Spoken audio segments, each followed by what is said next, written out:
Okay, so what's up guys? In this video, gagawa tayo ng isang plumbing project, plumbing layout, okay? So, sa previous video natin, gumawa tayo ng isang plumbing template. Kung hindi mo pa ito napapanood, pwede mong i-open yung aking YouTube channel and then search nyo lang yung plumbing template.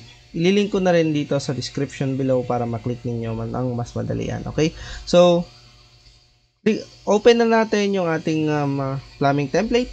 So, by doing this is, mali tayo ng pindot, cancel natin to, click tayo ng new, and then hit browse para mahanap natin yung ating plumbing template. Okay? So, in default, nasa English Imperial siya, depende sa inyong folder. So, hanapin lang natin, punta tayo kay template, and then punta tayo kay English, kasi gusto natin yung gamitin nating template is metric, okay? So, ang plumbing template na ginawa natin is this 1A plumbing template. Nare-name ko na siya pero yung default name niya na nakaraan is my plumbing template. Depende na lang kung ano yung ipapangalan ninyo. Pero ito yung sa atin, 1A plumbing template. Hit lang natin yung open. And then dito sa create new, make sure na naka-project siya, hindi siya sa plumbing, project template. Okay? So, hit natin yung okay. Hintay natin mag-loading.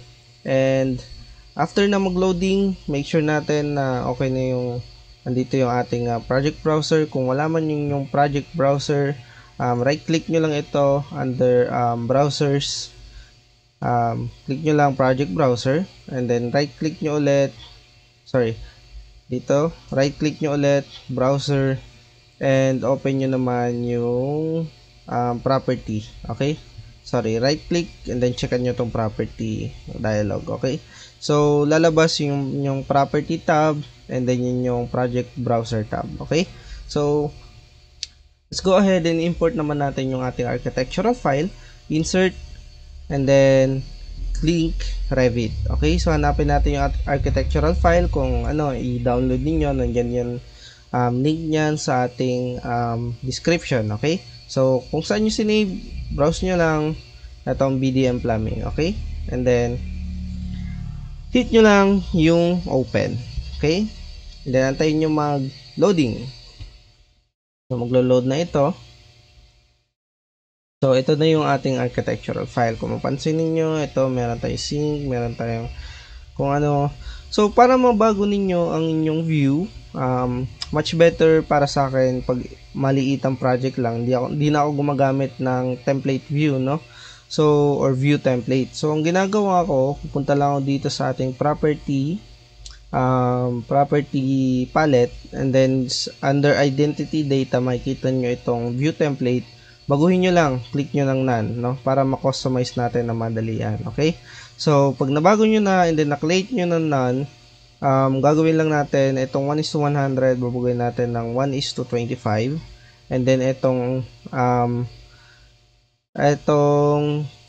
view nya gagawin natin fine, and then itong gagawin natin shaded. Okay, so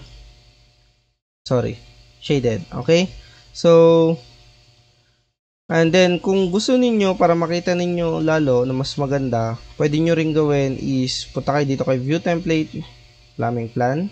Okay, baguhin nyo yung detail level ng fine, and then punta kayo dito kay model display, gawin niyo from hidden line to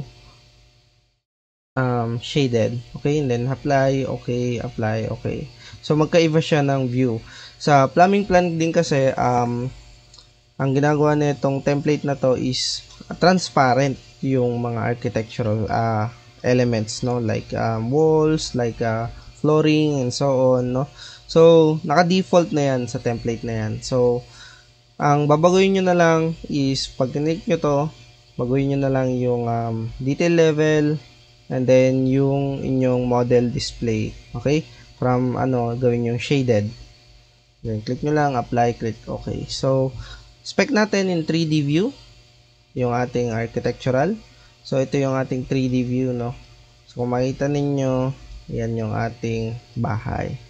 So ang gagawin natin ngayon is kakopy natin yung level ng ating architectural file into our project file, kasi magkaiba pa ng level yan. Kung mapapansin niyo, kung pupunta tayo dito kaya is plumbing, makikita ninyo si level 2 hindi siya align kay level 2 ng ating architectural file. So let's go ahead and siguro i-delete na natin tong dalawang level na to. Okay? And then gagawin natin ngayon is punta tayo dito kay collaborate tab, and then copy monitor, select link, select nyo yung architectural file ninyo under dito sa ating view space. And then, click tayo ng copy. So, ang gagawin natin, kakopy natin yung level, which is, siguro ang importante sa akin ngayon is itong ground floor. Okay. And then, itong si level 2. Okay. So, after natin maklik yung level ng ground floor, and then itong kay level 2, hit lang natin yung okay. And then, drag na natin si level 2 dito. Okay, and then CGF. So, kung mapapansin ninyo, naka plus 35 or 350 mm yung ating ground floor. Ibig sabihin, yung baba ng level 0 or yung main road natin, nakaangat yung ating elevation, no? So, plus 350 ka. So, keep that in mind. Dapat alam ninyo kung anong elevation yung ground floor ninyo or yung floor level ninyo, no? So, para hindi kayo magkamali pag once na mag-draw na tayo ng pipe. So, pag ito naka-block, hindi nyo pa nakikita or hindi nyo pa makikita inyong floor plan dito sa project browser. To do that, para makita natin, punta lang tayo dito kay view, then plan view, and then hit natin si floor plan, and then click nyo lang tong dalawa. Yan. Okay, and then hit natin yung okay, no? So kung babalik tayo kay East Plumbing, kita ninyo nag-blue na siya, indication na nandito niya siya sa ating project browser. Okay, ito si ground floor, then ito si level 2. Okay, then next na natin si East Plumbing, and then importante itong ground floor and then si level 2. Okay, so umpisa tayo kay ground floor. So basically, na-compute na natin yung ating piping na gagamitin dito, which is 76 mm pataas, and then 76 mm pababa, o yung horizontal line natin, o horizontal pipe natin is 76, and then yung vertical pipe natin is 76, para to sa main stock natin. Okay, so meron tayong mga ginawang calculation dito, which is kinalculate natin yung total DFU, and then yung total matawag dito, basta yung total ng ating plumbing, no, para makompute natin yung ating plumbing sizes or yung piping sizes natin. So, lilink ko na lang din sa description kung paano ko nga ba na-compute to para sa video. Okay, and soon enough gagawin natin ng video kung paano nga ba mag-compute na mas madalian para ma-compute natin yung ating mga piping sizes, no? So, with this video, 76 mm yung ating horizontal, 76 mm yung ating vertical, and then yung vent pipe natin, nakalimutan ko lang pero nandito, let me pull up. So yung vent pipe natin, ang gagamitin nating vent pipe dito sa aking listahan, kasi dito ako nagka-calculate ang ating vent pipe is 65 mm. Okay, so dapat hindi tayo lumampas dito sa calculation na to kasi under ito ng revised National Plumbing Code of the Philippines. Okay, so ang ating slope naman, di naman tayo nag-come up ng 2% slope, which is yung may superscript sa table 725 ng National Plumbing Code. So let's go ahead and draw our vertical and then horizontal pipe. Okay, so 76 mm yung ating horizontal pipe, pero kung mapapansin niyo pag nag-click kayo ng PI or yung ating pipe, draw pipe, mapapansin niyo wala kayong 76 mm. So you can use 80 mm. So 100 mm is oversized na. So gagamitin lang natin is 80 mm. Okay? And then yung ating septic tank kung saan mag-e-end up yung ating horizontal line or horizontal pipe is nandito yung ating septic tank. So let's go ahead and click right here. Then make sure na naka-slope up, and then yung slope natin is 1% value. Okay? So yan na yung ating isang horizontal pipe para dito sa mga elements na to or yung mga plumbing fixtures natin na to. So again, meron tayong plumbing fixtures dito, and then kung pupunta tayo kay level 2, meron tayong another plumbing fixtures dito sa taas, which is drain, and then so on. Yan dito, okay? So, with this, gawa tayo ng pipe dito. So, kung titignan ninyo, kung iisipin natin, hindi tayo magdodraw dito ng pipe which is diretso pataas. Kung titignan natin sa ating 3D view, or punta tayo dito kay East Plumbing. Okay, so kung makikita natin yung ating pipe no, nasa taas. So, pagawin lang natin to. Maybe right here. And then kung tignan natin dito sa lower end elevation, gawin natin minus 600. Okay, apply, and then balik tayo kay ground floor. So, nasaan na ang ating pipe? Uy, nawala. Okay, and then VR, sorry, wala na si ating pipe, nawala. So, hanapin lang natin, punta tayo dito kay ground floor. Better to redraw it. And then make sure, nakalimutan kasi natin gamitin yung ating middle elevation, no? So, minus 600, apply.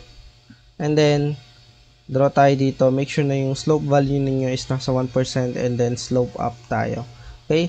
From here to here. So, kaya natin hindi makita. Alam ko na kung bakit.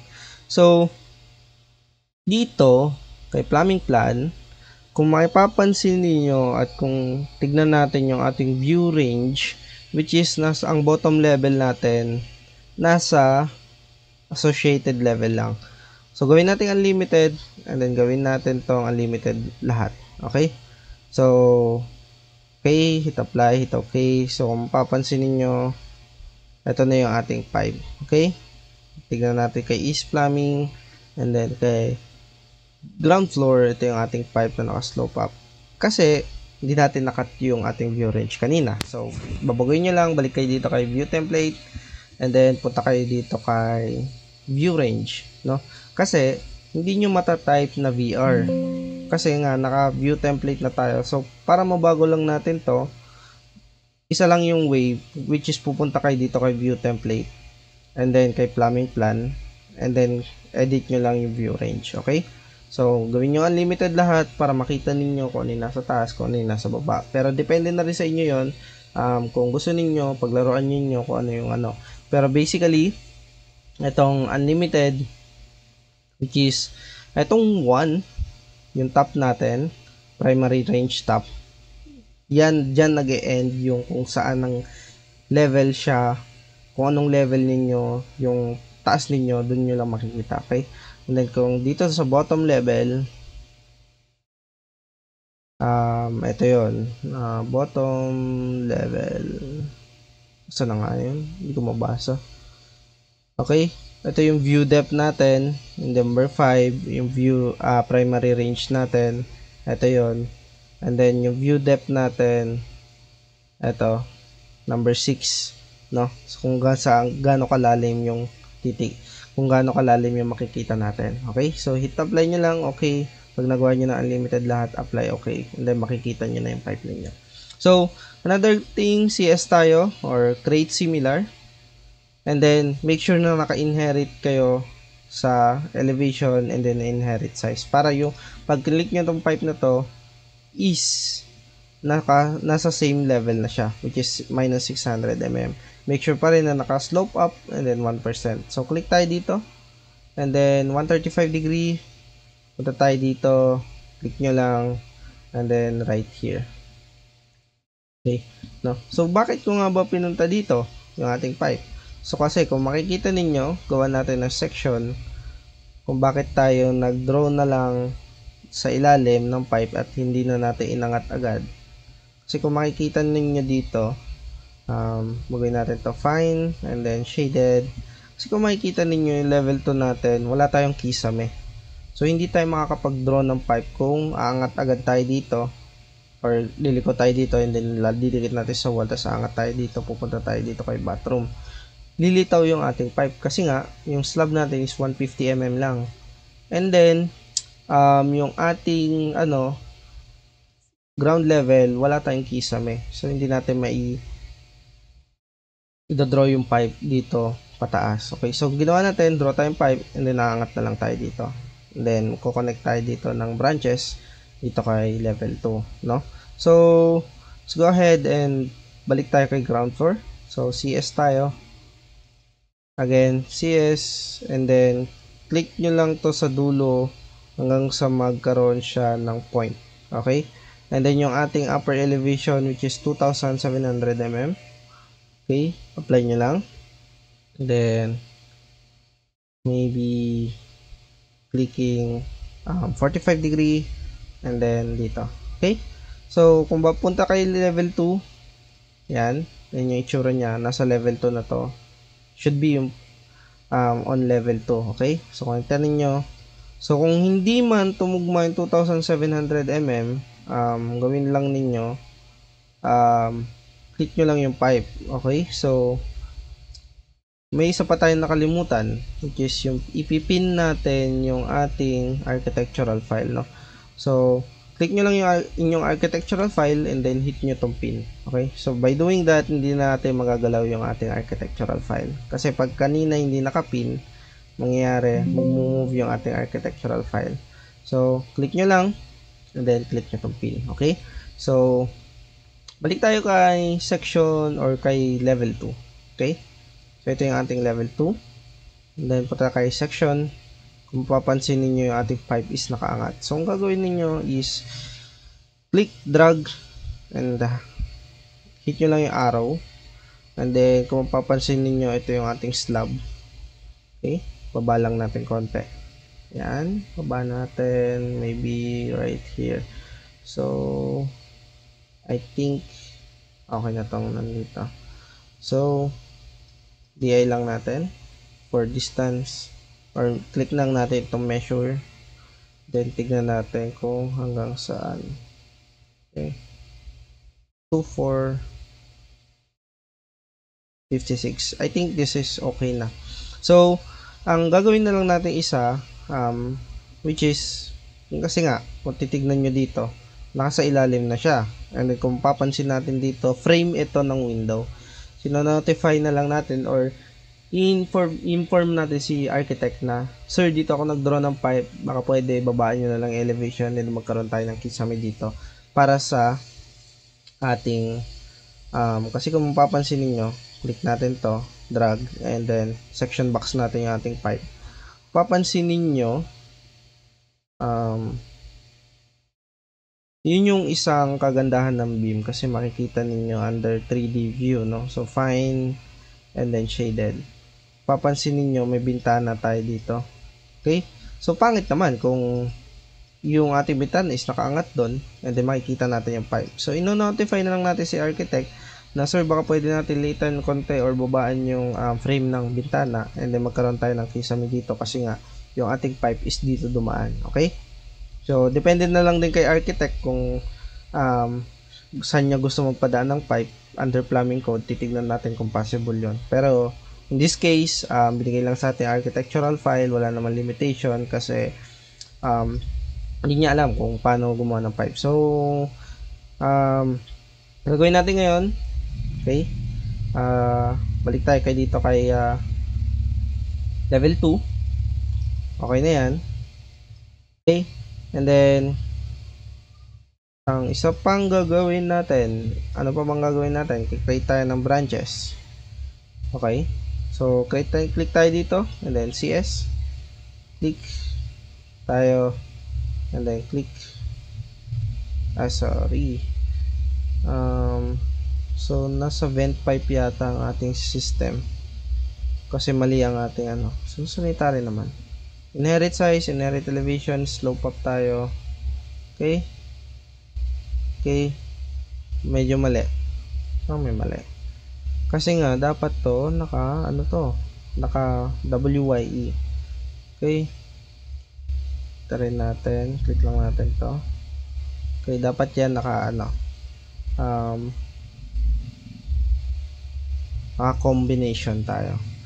Kasi kung papansin nyo, hindi allowed yung sanitarity under kay plumbing code. Okay? So, sorry, itong T reducing na to para sa vent kasi ito eh. So, dapat baguhin natin, click natin WYE. So to inspect, click lang natin yung ating pipe and then edit type. Under edit type, tignan natin yung ating routing preferences. So junction naman naka 45 degree. Ano yung baguhin natin to? Si T reducing vent. So dapat to naka WYE, sorry, combination. Okay, then sizes nito is all, apply, hit okay. So para kapag nag-create tayo ng another branches, click lang natin CS, inherit size, inherit elevation, yun natin. Okay, automatic na naka-combination na yung ating pipe fittings. Okay, so with this, click tayo dito, then tayo dito under kay ano, okay, then drag natin yung ating pipe pahaba, CS tayo dito, tayo dyan, and then align natin, type AL sa inyong keyboard, and then align nyo dito. Okay, so naka slope pa rin tayo ng 1% approximately, is good. Okay, okay, is checking the slope value. Okay, okay naman. Okay, so okay na yan. So sa drain dito, which is nakalimutan natin, may sink tayo dito sa taas. Meron tayong sink dito eh. So hindi lang siguro nakita sa architectural file, pero click nyo dito and click kayo dito. Okay, ito yung sa drain dito, sa ating shower, para sa ating water closet ito, and then para sa drain dito, and then para ito sa inyong lavatory. So punta naman ka tayo kay level 1. So gawa naman natin ng branches si kitchen. So punta tayo dito, click lang to, CS, and then inherit size, inherit elevation. So click kayo dito under 135 degree. Okay, and then click kayo dito, and then for me punta dito. Okay, so click nyo lang yung pipe and then adjust ninyo konti, depende sa inyo paano gusto nyo mag-adjust. So sorry, yung ating pipe system is naka-vent, no? Kaya pala, so click nyo lang to, and then sorry, click nyo lang yung pipe, then hit tab. Okay, naka-vent system yung ating pipe, no? So dapat to naka hindi ko na napansin. Okay, dapat naka-sanitary tayo. Okay, so make sure na naka-sanitary ang ating piping. Okay, so gawin natin, delete lang natin. So keep that in mind guys, dapat naka-sanitary kayo, hindi kayo naka-vent system. Okay, so to change everything, gagawin na lang natin, bakit nga ba tayo naka-vent? Okay, dapat tayo naka-sanitary system, pero naka-sanitary naman, yung pipe lang na pipe classification lang yung ginamit natin, naka-vent system. Okay, baguhin natin yung sanitary, then dapat to naka-sanitary, then make sure case level 2, I think. Okay, so the quickest way to change everything is hit nyo lang yung drag nyo lahat ng pipe, and then punta kayo dito kayo selection, filter, and then uncheck nyo yung pipe fittings. Okay, apply, hit okay. So check ninyo pag na-select na yung baguhin ninyo ng sanitary. Okay, by doing that, na-change nyo na inyong pipe types, which is dapat talaga sanitary. Okay, so kung check ninyo, naka-sanitary layout na tayo. Okay, so again, tapos na tayo dito sa ating vertical. Dapat ito naka long bend to, dapat din dito naka long bend din tayo. Okay, long bend, then dito naka WYE tayo, combination 45 degree. Okay na. Okay, Okay, short bends kasi okay lang naman. Okay, short bend, okay lang din yan. And then, another thing, okay, gawa na natin ng branches itong mga fixtures dito, and then itong drain dito. So, spec natin, meron tayong drain dito, plumbing fixtures, and meron din tayong drain dito, meron din tayong lavatory dito. So, let's go ahead and create our branches. So, CS nyo lang, then click inherit elevation, inherit sizes, and then 135 degree, then dito click nyo lang AL, align nyo siya dito ako dito. So kung hindi align, gagawin nyo lang, iurong nyo tong pipe fittings ninyo banda rito. Okay, let's drag it right there, click nyo lang yung arrow hanggang sa okay, then align right here to here. Okay, so cancel, medyo hindi siya nag-align. So hit na lang natin yung arrow, and then click nyo align right here to here. Okay, so another way is pwede nyo pa tong i-move. Okay, move nyo lang mga banda rito. Okay, and then eto, think okay na to kasi nasa bandang wall na rin naman siya. Okay, so click ulit tayo, click nyo to CS, and then inherit size, inherit elevation, then ano kayo dito, 135 degree. Okay, and then another thing is move nyo to, and then AL, align niyo dito sa inyong center line ng drainage. Okay, CS ulit tayo, click nyo lang yung pipe, and then CS, and then inherit size, inherit elevation, and this. Okay, so kung hindi magano, adjust lang kayo konti. Sorry, click nyo yung pipe, CS, inherit size, inherit elevation, right here, here, and right there. So adjust nyo lang ulit yung pipe fittings. Okay, then adjust kayo para sa inyong okay, adjust lang natin, and then AL. Okay, and then dito. Okay, kung hindi pa rin, adjust nyo ulit pa. So ganun lang, adjust nyo lang. Okay, then AL, sorry, align right here to here. Okay, so hanggang sa ma-meet nyo ang inyong so CS, inherit size, inherit elevation, click ninyo 135 degree, and then right around here. Okay, AL to align on center point, hover nyo lang kasi makuha ninyo yung center line. Sorry, AL ulit, hover ninyo center line netong circle, then eto.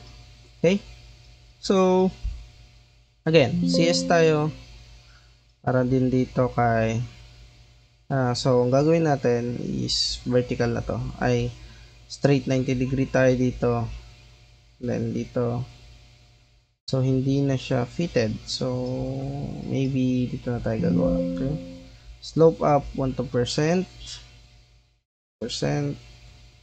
and then okay, maybe ganito natin, delete, then CS, inherit size, sorry, right click, draw pipe, then slope up to 1% tayo dito, then 45 degree, and then click tayo dito. Okay, so I think parang may mali, so Control Z, ito na lang, delete natin to. Okay, then click tayo dito, dugtong ulit natin siya. So what if dito na lang tayong patakbo, no? So okay, yes tayo, click tayo dito, 45 degree, and then click tayo dito. Okay, so I think okay na yan. And then, meron tayong floor drain dito. Meron tayong floor drain dito. So, siguro, adjust na lang natin to. Floor drain dyan. Okay na yan. Okay? So, ayan na yung ating vertical and horizontal pipe. Kung titignan natin sa ating level or sa ating 3D view, makikita natin. Punta tayo dito kay property. Off natin si section box. Nag-section box tayo kanina. So, ayan na yung ating vertical and horizontal pipe. Okay? So, susunod naman natin is yung connection ng ating pipe. Oops. Hindi naka-connecta. So, AL this then okay, hindi na siya nag-connect.